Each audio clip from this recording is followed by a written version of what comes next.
Assalamualaikum, hai guys.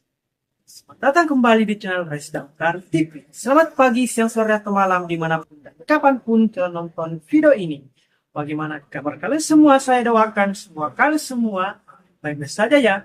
Pada kesempatan hari ini saya kembali ingin menayangkan video terbaru lagi kepada kalian semua, yaitu mengganti karet pada rok wanita, motif serta renda karena sudah longgar, terus menjahitnya. Penasaran dengan videonya? Sebelum Anda melihat videonya, jangan lupa untuk like, komen, dan share video ini supaya banyaknya teman kalian semua. Dan yang paling penting, jangan lupa untuk subscribe channel Renda Karena TV. Dan jangan lupa juga untuk tekan dan nyalakan tombol loncengnya agar selalu mendapatkan notifikasi dan tidak ketinggalan video-video terbaru dari channel Renda Karena TV. Semoga dengan video terbaru kali ini dapat menambah pengetahuan dan wawasan Anda tentang bagaimana sih menjahit dengan benar.